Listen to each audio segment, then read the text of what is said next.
warahmatullahi wabarakatuh. Alhamdulillah, kita bersyukur kepada Allah Subhanahu wa Ta'ala yang menganugerahkan kepada kita sekalian nikmat iman, nikmat Islam, nikmat menjadi bagian dari umat yang paling mulia, umat Nabi besar Muhammad sallallahu alaihi wa alihi wasallam. Dan Allah Ta'ala yang berfirman di dalam Al-Quran, Nabi wa awla bil mu'minina min anfusihim wa azwajuhum ummahatuhum. Sesungguhnya sang Nabi lebih dekat, lebih berhak kepada kaum mukminin lebih daripada diri mereka sendiri, keluarga mereka sendiri, kerabat mereka sendiri, dan para istri-istrinya Rasulullah bagaikan ibunda bagi kaum mukminin. Dan Allah Subhanahu wa Ta'ala berfirman di dalam Al-Quran, memerintahkan kepada kita sekalian untuk bersalawat kepada Nabi Muhammad sallallahu alaihi wasallam. Inna Allah wa malaikatahu yusalluna 'alan nabi ya ayyuhalladzina amanu sallu 'alaihi wa sallimu taslima. Dan Allah Ta'ala juga berfirman di dalam Al-Quran, ya ayyuhan nabiyyu inna arsalnaka syahidan wa mubasysyiran wa nadhira wa da'iyan ila Allah bi'idhnihi wa sirajan munira wa basyiril mu'minina bi anna lahum min Allahi fadlan kabira. Beri kabar gembira kepada kaum mukminin bahwasanya mereka telah mendapatkan dari Allah Ta'ala fadlan kabira. Sebagian mufassirin mengatakan fadlan kabira dari Muhammad sallallahu alaihi wasallam yang Allah Ta'ala hadiahkan, anugerahkan kepada kita umatnya. Dan Rasulullah bersabda di dalam hadis, "Nama rahmatul muhdah." Aku adalah rahmat yang dihadiahkan oleh Allah Ta'ala kepada kalian semuanya. Alhamdulillah atas anugerah yang Allah Ta'ala anugerahkan dan berikan kepada kita sekalian. Dan Allah Ta'ala memerintahkan kita untuk mempererat hubungan kita dengan Nabi Muhammad sallallahu alaihi wasallam dengan mempererat berupa ketaatan, berupa bersalawat dan banyak menyebut Nabi Muhammad, berupa datang kepada Rasulullah sallallahu alaihi wasallam saat dirundung masalah. Adapun di dalam bersalawat, perintah salawat, ya ayyuhalladzina amanu sallu alaihi wa sallimu taslima. Adapun di dalam datang kepada Rasulullah, maka Allah Ta'ala berfirman, walau annahum yadh-dhalamu anfusahum ja'uka fastaghfirullah wastaghfara lahum rasul lawajadullaha tawwabar rahimah. Andaikan ketika mereka berbuat kezaliman, menzalimi diri sendiri, berbuat dosa, berbuat kesalahan, Allah Ta'ala ajarkan kepada kita tutorialnya, ada urutannya. Ketika seseorang berbuat dosa, berbuat kesalahan, kemudian apa yang dia lakukan? Ja'uka, datang kepada engkau, datang kepada Nabi Muhammad. Gak ada yang bilang, oh itu datangnya ketika Rasulullah masih hidup. Di Quran gak ada. Jadi kalau saya ditambah-tambahin, nambah-nambahin sesuatu yang gak ada, itu adalah bid'ah. Mereka disuruh ketika berbuat kesalahan, ja'uka, mereka datang kepada engkau, kepada Nabi Muhammad sallallahu alaihi wasallam. Astagfirullah.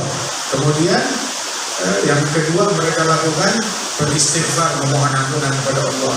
Memang gak bisa istighfar di kampungnya sendiri, gak bisa istighfar di rumahnya sendiri, bisa. Tapi beda. Allah Ta'ala berikan urutannya, datang kepada Nabi Muhammad terus istighfar di situ. Sebagaimana Sayyidina Zakaria ketika jumpa dengan Sayyidatina Maryam, kullama dakhala 'alaiha Zakaria al-mihrab wa wajada 'indaha rizqan qala ya Maryam anna laki hadha qalat huwa min 'indillah inna Allaha yarzuqu man yasha'u bighairi hisab. Menyaksikan karamat yang Allah Ta'ala tunjukkan keluar dari Siti Maryam dengan datangnya makanan dari Allah Subhanahu wa Ta'ala. Maka apa yang dilakukan oleh Sayyidina Zakaria? beliau bukan menafikan, bukan mengingkari hal tersebut. Maryam keponakan, Maryam junior, Maryam lebih kecil, Maryam anak kemarin, Maryam saya tahu bayinya seperti apa, Maryam murid saya, Maryam perempuan. Akan tetapi nggak ada orang yang tahu memuliakan orang mulia melainkan dia pasti mulia. Yang nggak bisa memuliakan orang mulia memang dia nggak punya kemuliaan. Sayyidina Zakaria melihat kemuliaan tersebut, maka beliau menghormati, memuliakan. Padahal beliau nabi dan ini karamat adalah seorang waliya. Maka hunalika Sayyidina Zakaria mengambil kesempatan, mengambil keberkahan di tempat tersebut, gak nunggu ke tempat yang lain atau pergi ke tempatnya sendiri untuk ibadat atau cari sejadah buat diri dia sendiri di tempat khalwatnya dia. Enggak, hunalika da'a Zakaria Rabbahu. Di tempat itu Sayyidina Zakaria berdoa kepada Allah Ta'ala. Dan ini terjadi kullama dakhala alaiha Zakaria al-mihrab. Kalau kullama itu fi at-takrir, artinya berulang kali. Keramat ini berulang, dan juga respeknya Sayyidina Zakaria dan taslimnya Sayyidina Zakaria kepada Maryam berulang, dan juga doanya Sayyidina Zakaria di tempat itu berulang kali. Masya Allah. Dan untuk zaman itu nggak ada orang yang belumnya usil, kalau nggak bakal dibilang bid'ah syirik. Nggak ada yang belumnya usil. Siapa yang ngajarin? Allah Ta'ala. Allah nggak bilang itu bid'ah, Allah nggak bilang itu khurafat, Allah nggak bilang itu syirik, Allah nggak bilang Zakaria ngarang-ngarang. Kenapa doanya di kamarnya Siti Maryam, nggak pergi ke Masjidil Aqsa situ, masuk ke bagian dalam ke tempat sholat? Kenapa doanya di situ? Tapi memang itu tahu tempat yang mulia. Sebagaimana Rasul Shallallahu Alaihi Wasallam, beliau pun juga diperintahkan waktu malam Isra wal Mi'raj oleh malaikat Jibril, "Sholliha huna," salat di sini. Selesai salat ditanya, "Tadri aina sholait?" Tahu tak di mana kamu salat barusan? Dan tempat apa ini wahai Jibril? Ada Baitul Laham, haitsu wulida Isa. Ini adalah Baitul Laham, tempat lahirnya Nabi Isa. Siti Maryam lahir beranaknya di sini, bersalinnya di sini. Nabi Isa lahir di tempat ini. Nabi Muhammad salat di tempat tersebut. Sallallahu alaihi wasallam. Tahu respect, menghargai, mengambil berkah dan juga menambah keberkahan. Sallallahu alaihi wasallam. Dan Allah Ta'ala menyatakan jauhka fastaghfirullah, beristighfar kepada Allah, wastaghfara lahum rasul, dan sang rasul pun juga memohonkan ampunan Allah, beristighfar untuk orang tersebut. Dan inilah mukmin erat hubungannya kepada Nabi Muhammad dalam suka maupun duka. Dia selalu mencari Rasulullah SAW, walaupun lagi ketimpa masalah perbuatan dosa, yang dia cari Nabi Muhammad SAW. Emang nggak bisa istighfar sendiri? Kenapa harus nunggu istighfarnya Rasul SAW? Nabi Muhammad emang nggak bisa doa sendiri? Kenapa mesti minta doanya Sayyidina Umar? Waktu Sayyidina Umar bin Khattab mau pergi haji, datang kepada Rasulullah terus izin. Lihat, Sayyidina Umar mau melaksanakan rukun Islam, tapi minta izin kepada Nabi Muhammad. Apa-apaan ini? Kan itu rukun Islam, wajib dikerjakan. Kok minta izin kepada Rasulullah? Sebab Sayyidina Umar belajar Islam sekaligus belajar adab dari Nabi Muhammad Sallallahu Alaihi Wasallam, sehingga ilmunya diiringi dengan adab, dengan akhlak, dengan respek, dengan sopan santun. Sehingga datang kepada Rasulullah minta izin untuk pergi haji. Nabi bilang kepada Sayyidina Umar, "La tansani min du'atika ya ukhay." Jangan kau lupakan aku dari doamu, masukkan aku dalam doamu, wahai saudaraku, kata Rasulullah. Sayyidina Umar saudara bilang, sungguh kalimat Rasulullah ini lebih saya sukai daripada humrul na'am, daripada harta seisi dunia. Ini kalimat Rasulullah ngomong gini kepada saya, itu lebih saya sukai daripada dunia seisinya. Sallallahu alaihi wasallam. Tapi lihat, orang yang hubungannya lemah dengan Nabi Muhammad membuktikan imannya lemah, bahkan gak punya respek kepada Nabi Muhammad, bahkan gak percaya sama Rasulullah. Artinya mana nih gak percaya? Oh, saya percaya ini Nabi Muhammad, tapi gak mau diistighfari nama Nabi, gak mau didoain nama Nabi, anggap doa Nabi doa saya sama aja. Itu kayak siapa? Allah Ta'ala bilang dalam Al-Quran, "Idza qila lahum ta'alu yastaghfir lakum Rasulullah." Apabila dikatakan kepada mereka, sini Rasul akan beristighfar memohon ampunan Allah bagi kalian. Lalu berusaha ogah, gak mau mengeleng, menghindar. Ra'aitahum yasuddun wa hum mustakbirun. Mereka mempegal, menjegal orang dari jalan Allah dan mereka menyombongkan diri. Bagaimana itu menjegal orang dari jalan Allah Ta'ala? Gak mau sholawat, melarang orang bersolawat. Gak mau ngumpul berzikir, melarang orang untuk ngumpul berzikir. Bahkan menganggap orang yang kagak berzikir lebih baik daripada orang yang berzikir. Orang yang gak sholawat lebih baik daripada orang yang sholawat. Orang yang cinta kepada awliya Allah sholihin, wah itu syirik. Begitu. Yang lebih baik adalah kita.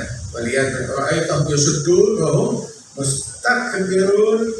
Mencegah orang dari kebaikan, mencegah orang dari majlis, mencegah orang dari sholawat, mencegah orang dari cinta kepada ulama, awliya Allah sholihin. Wa hum mustakbirun. Menganggap dirinya lebih mulia daripada mereka, menyombongkan diri. Orang yang macam begini, Allah Ta'ala bilang kepada Rasulullah SAW, astaghfirka lahum am lam tastaghfir lahum la yaghfirullahu lahum innallaha la yahdil qaumal fasiqin. Engkau istighfar buat mereka atau enggak beristighfar buat mereka, Allah enggak bakalan ngampunin orang macam begini. Bahkan law istaghfarta lahum sab'ina marra la yaghfirullahu lahum. Kalau engkau beristighfar untuk mereka 70 kali, Allah enggak bakal ngampunin mereka. Tapi Rasulullah memang penuh rahmat dan kasih sayang. Beliau bilang, seandainya saya tahu istighfar lebih dari 70 kali bakal membuat mereka diampuni, akan saya istighfar lebih dari 70 kali. Akan tetapi ini akan diampuni oleh Allah Subhanahu wa Ta'ala. Jadi sudah melihat benar dan balik. Nah, karenanya itu ayatul hubbillahi min ittiba'uhu bihi wa 'alal ghufran ba'dal mahabbati. Tanda kecintaan kepada Allah Ta'ala, tanda cinta kita kepada Allah adalah dengan kita mengikuti Nabi Muhammad. Kalau yang kita ikuti Nabi Muhammad, kita dijanjikan ampunan dan dijanjikan cintanya Allah Subhanahu wa Ta'ala. Qul in kuntum tuhibbunallaha. Lihat uniknya ayat ini apa? Allah Ta'ala bilang in kuntum tuhibbunallah. Kalau kalian cinta kepada Allah. Ini Allah lagi ngomong, kalau kalian cinta kepada Allah, ikutin Allah, taatin Allah, patuhi Allah. Nah, cinta kepada Allah, ikutin Nabi Muhammad. Allahumma salli alaihi. Cinta kepada Allah, taat sama Allah, patuh sama Allah, sujud untuk Allah. Bilang enggak, cinta kepada Allah, ikut Nabi Muhammad. Teladannya Rasulullah, contoh Rasulullah. Baik, kalau ikutin Rasulullah, Rasul cinta kepada kalian. Enggak, yuhibbukumullah, Allah yang cinta kepada kalian. Yaghfir lakum dzunubakum, dan mengampuni dosa-dosa kalian. Allah, masya Allah. Betapa agung kedudukan Rasulullah Sallallahu Alaihi Wasallam. Makanya salawat kita kepada Nabi Muhammad sedikit gak ada apa-apanya dibandingkan jasa Rasulullah kepada kita. Fa innaka la tajzi nabiyyaka ya fata walau ji'tahu sa'yan 'ala al-'aini sa'iri. Kamu gak bakalan mampu membalas jasa nabimu wahai pemuda, walaupun dalam rangka balas jasa, kamu datang berziarah kepada Rasulullah dari kampungmu, bukan dengan naik motor atau naik mobil ataupun naik kuda ataupun jalan kaki. Walaupun kamu datang dari kampungmu berziarah kepada Nabi dengan jalan di atas kedua bola matamu, masih belum bisa membalas jasanya Nabi Muhammad Sallallahu Alaihi Wasallam. Nah, karenanya itu salawat kita kepada Rasulullah itu udah seharusnya, cintanya kita kepada Rasulullah udah seharusnya, udah semestinya.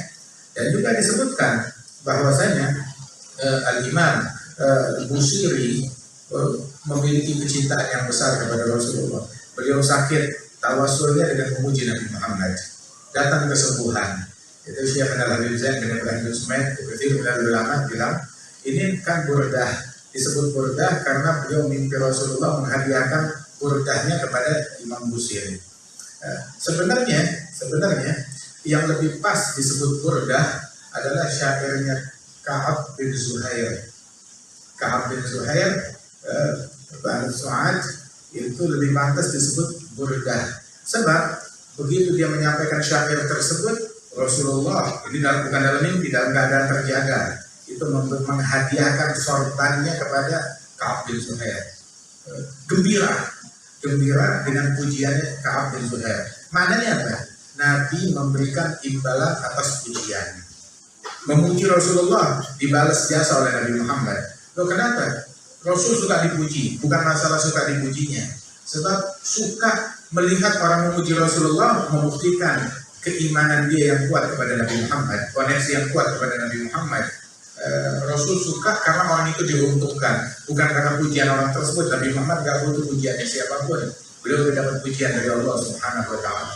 Itu beliau bilang menghadiahkan sorbannya kepada Ka'ab bin Zuhair. Dan sebenarnya itu syair beliau lebih pantas disebutnya burdah.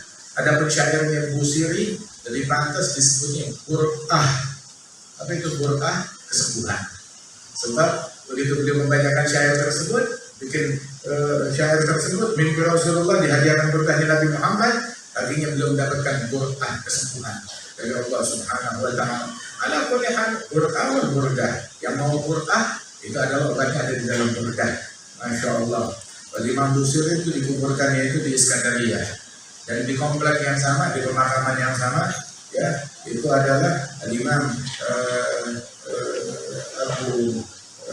Abdul Abbas Al-Mursi, dikuburkan di komplek yang sama, di lingkungan yang sama, juga di Iskandaria.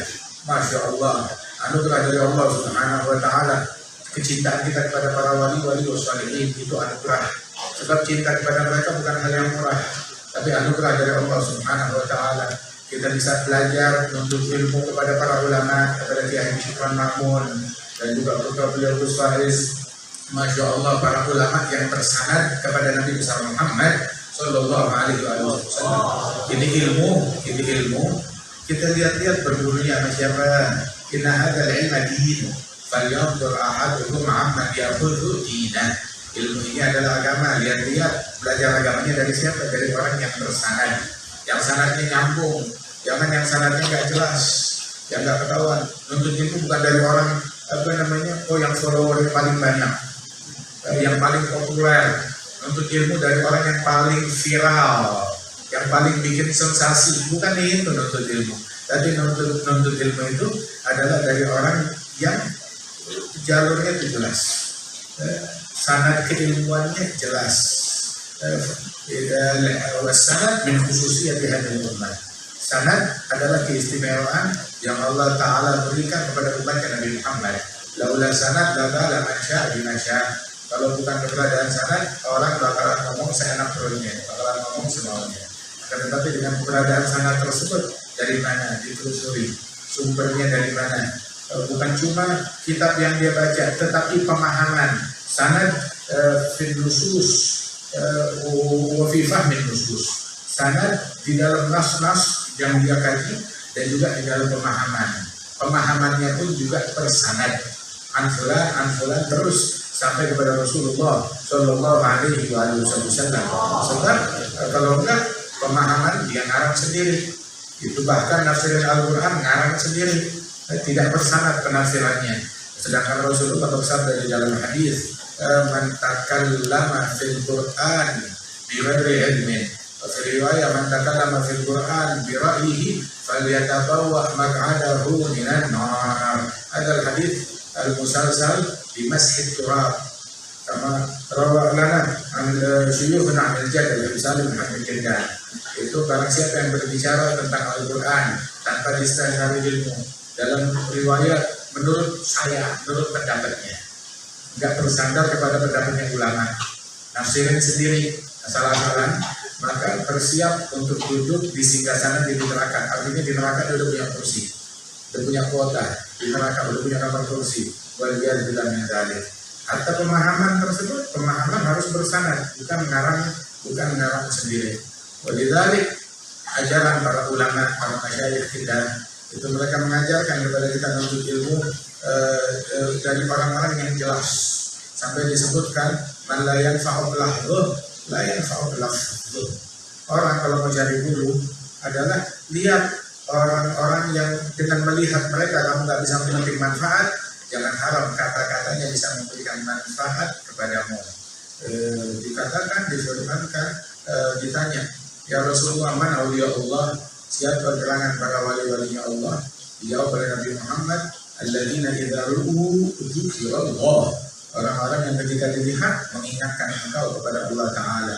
Idza ru'u yushharu dzikrullahi fa huwa lahum sima 'alal jibahi يعرف معناهم بلا اشتباه من حيث ما يعرف ذو الجلال حال ذوي الدعوة لهم تفارق بنور فرقان يراه بالذائق لا بارتفاع الجاه والخوارق ولا بحسن الوعظ ولا توالي فإنهم كل منير خاشع كل ذي قلب منير لامع لا من يشير الناس بالأصابع وهو من السر الموصول خالي. Dan Allah Ta'ala anugerahkan kita insya Allah kecintaan kepada para ulama, kepada para awliya, kepada para salihin. Anugerah dari Allah Ta'ala. Ya, kita terpaut dengan Imam Busiri 900 tahun, 9 abad dengan beliau. Jarak kita, tetapi kita cinta kepada beliau. Kita terpaut dengan Imam Abu Hamid Al-Ghazali, Masya Allah, hampir 1000 tahun. Begitu juga lebih dari 1000 tahun dengan Imam Syafi'i, dengan Imam Malik bin Anas, dengan Imam Abu Hanifah Nu'man, dengan Imam Ahmad bin Hanbal. Tapi kita cinta kepada mereka. Anugerah dari Allah Ta'ala. Kita terpaut lebih dari 1000 tahun dengan Imam Al-Hasan Al-Basri, Imam Ali Zain Al-Abidin Ibn Al-Husain, dan juga dengan Imam Ja'far Al-Sadiq. Dan dengan terpaut waktu yang demikian panjang dengan mereka, tetapi kita terkoneksi dan cinta kepada mereka. Kita terpaut dengan Syekh Abdul Qadir Al-Jailani, Masya Allah, dengan jarak yang demikian jauh, akan tetapi kita cinta kepada mereka, cinta kepada para wali-wali dan salihin. Imam Syafi'i bilang wahibbus salihin walastu minhum la'alli an anala bihim syafa'ah. Saya cinta kepada salihin walaupun saya bukan orang saleh. Berkat cinta kepada salihin, insya Allah saya berharap dapat syafaat. Ada Imam Syafi'i, ada Imam Syafi'i. Dan beginilah, siapa yang ngajarin kita cinta sama wali-wali dan orang saleh? Yang ngajarin kita Allah Subhanahu wa Ta'ala.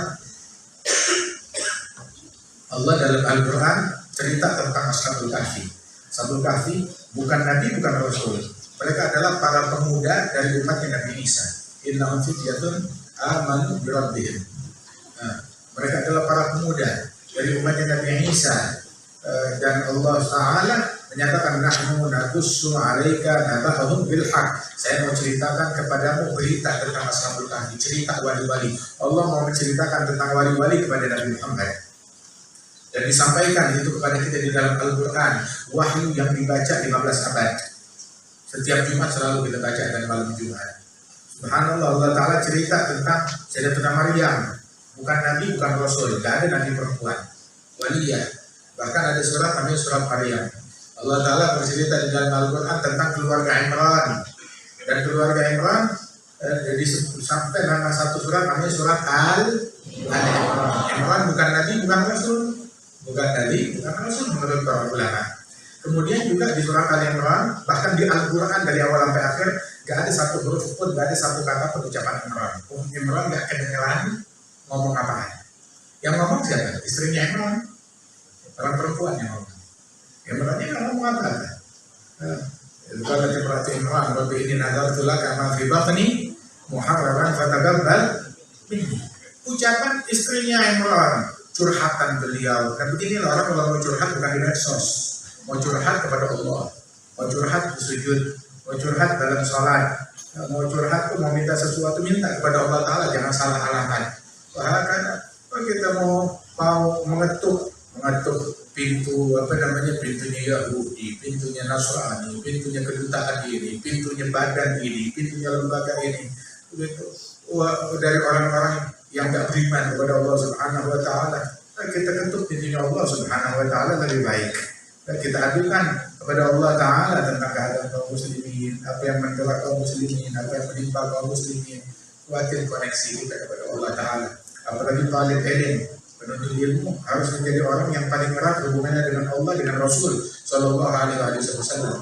Syekhana Al-Imam, Syekh Masyayikhina Al-Imam Al-Arif Billah Al-Allamah Al-Habib Abdullah bin Umar Syatiri, itu beliau bilang, la yakun talib ilm man lam yuhafiz ala qiyamil lail wala ala salatil jamaah. Jangan ngaku santri kalau enggak rutin tahajud qiyamul lail dan rutin salat jamaah. Kalau enggak salat jamaah, enggak qiyamul lail, enggak pantas menyandang gelar santri. Kata beliau begitu. La yakun talib ilm man lam yuhafiz ala rawatib wa ala duha wa ala al-witir. Enggak pantas menyandang gelar santri orang yang enggak bisa rutin sholat duha walau 2 rakaat, witir walau 3 rakaat rawatib seperti qabliyah ba'diyah. Santri begitulah, harus qabliyahnya, ba'diyahnya, witirnya, duhanya, itu santri bangun malam, santri sholat jamaah. Itu Al-Imam Ahmad bin Hanbal kedatangan tamu mau belajar ilmu hadis, datang kepada Imam Ahmad, saya mau belajar ilmu hadis. Baik, ini sekarang udah malam, dijamu, dikasih makan, udah gitu dipersilakan tidur, di guest house-nya dia tidur. Sebelum tidur disiapin air di ember, mungkin malam dia mau ambil wudu, mau apa, itu siapin air. Begitu azan subuh, masuk Imam Ahmad bin Hanbal ke ruangan itu, dapetin itu tamu baru bangun, calon santri ini baru bangun tidur, air masih penuh. Kemudian habis sholat subuh nanya, kamu emang nggak bangun malam semalam? Ya, saya masuk pas azan itu air masih penuh. Bilang enggak, saya nggak bangun malam, nggak tahajud. Oh ya udah ini sekarang sudah selesai sholat, kamu bilang kalian menuntut ilmu, orang kayak kamu nggak pantas menuntut ilmu, nggak pantas menuntut ilmu orang yang nggak tahajud, nggak bangun malam. Rutinin dulu tahajud, baru ntar kita ngomong untuk ngaji, belajar ilmu hadis. Mau belajar ilmu hadis, bangun malam tahajud.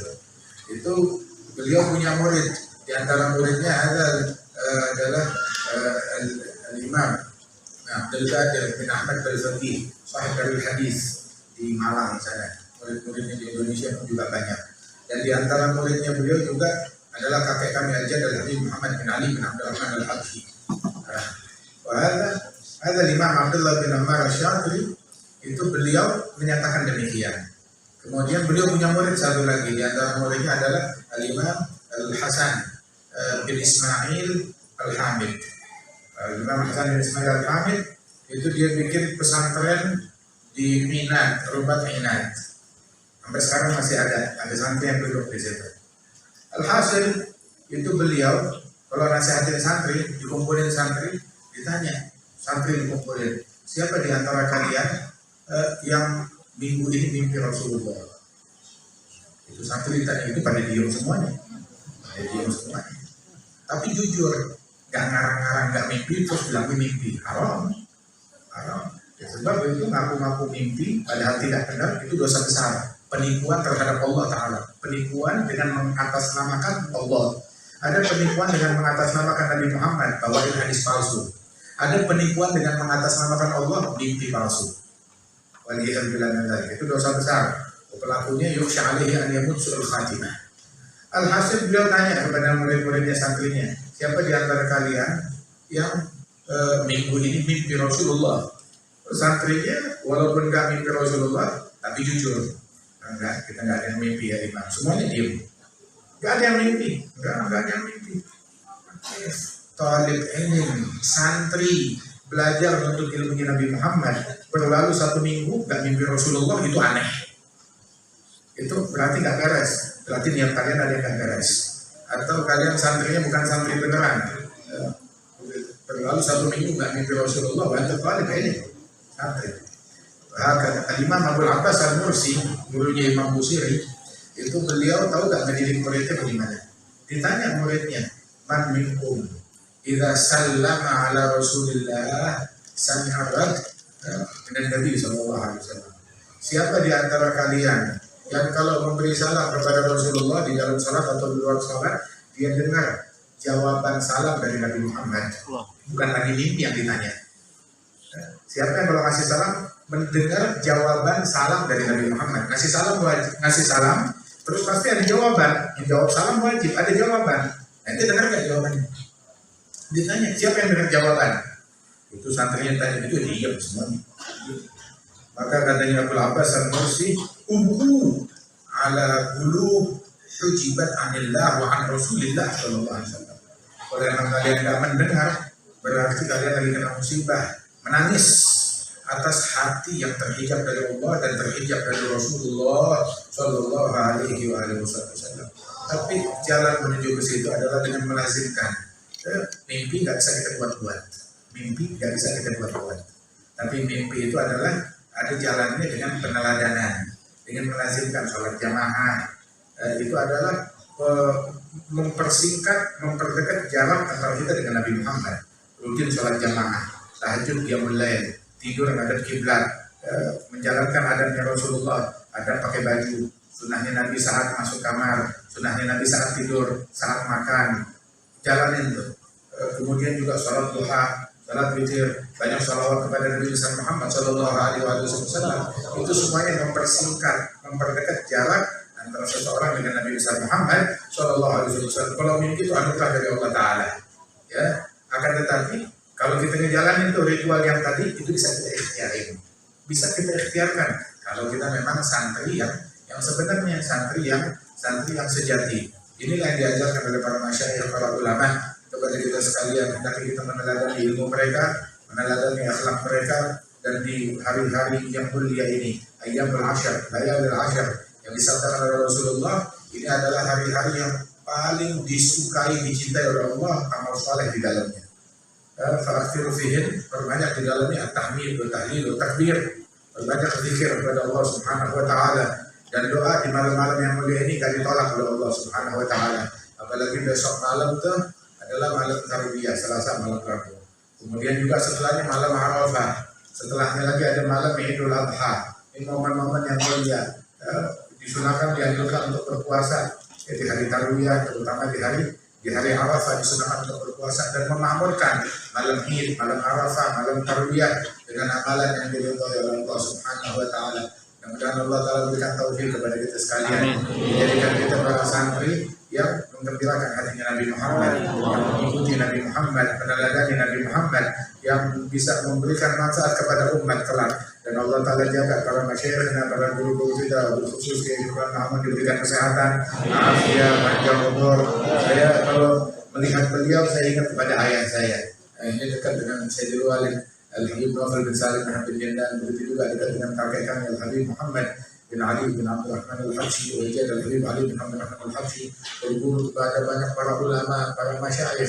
Alhamdulillah, nikmat dari Allah Subhanahu wa taala ya, kita bisa menatap wajah beliau ya, dan juga bisa menuntut ilmu dari beliau dan mendengarkan nasihat dari beliau, nasihat yang tersanad bagaimana dulu dia dengar dari para guru-gurunya sampai kepada Nabi Muhammad Shallallahu Alaihi Wasallam. Ini anugerah dari Allah, memberikan, mengaruniakan kepada kita guru yang bersanad, yang sanadnya nyambung sampai kepada Nabi besar Muhammad Shallallahu Alaihi Wasallam, nyambung kepada orang-orang besar terus sampai kepada Nabi besar Muhammad. Ini anugerah yang kita dari Allah Ta'ala. Mudah-mudahan Allah Ta'ala berikan kesehatan, afiat, panjang umur, ya Rahman, insya Allah senantiasa menjadikan tempat yang membawa kesejukan bagi umat, memberikan manfaat bagi umat, dan Allah Ta'ala memberikan keberkahan kepada para santrinya, para guru-gurunya, para wali santrinya, wali muridnya, diberikan keberkahan oleh Allah Ta'ala, dan dijadikan kita sebagai orang-orang yang paling manfaat bagi kaum muslimin dan paling berkah bagi kaum muslimin lainnya. Allahumma ja'al mana hadha jam'an marhuma, tafarraqna min ba'di tafarruqan ma'suma, la taj'al fina wa la minna wa la ma'ana shay'an wa la mahruma. Barik lana ya dzal jalal fi hadhihi al-ayyam wal layal, warzuqna kamal al-iqbal. عليك يا كبير يا متعال، واربطنا بسيدنا محمد مولى بلال، واصلح لنا كل حال برحمتك يا ذا النوال ويا ذا الافضال ويا ذا الكرم ويا ذا الجلال ويا ارحم الراحمين. اقبلنا على ما فينا واكتب لنا الخيرات، مسرات، سعادات في الدنيا والاخره، جاه خير البريات. ونسال الله تعالى يتغشى ارواح والدينا ومشايخنا ومعلمينا ذوي الحقوق علينا واموات المسلمين اجمعين، خصوصا من عمر هذا المكان والصلاه والسلام عليه، من علم، من تعلم، من درس. الله يتغشى الجميع برحمه المغفره، يعني يكون انفع المسلمين للمسلمين، اغلق المسلمين على المسلمين، يصلح شؤوننا الدينيه والدنيويه بجاه خير البريه، على كل نيه صالحه والى حضره النبي. الفاتحه.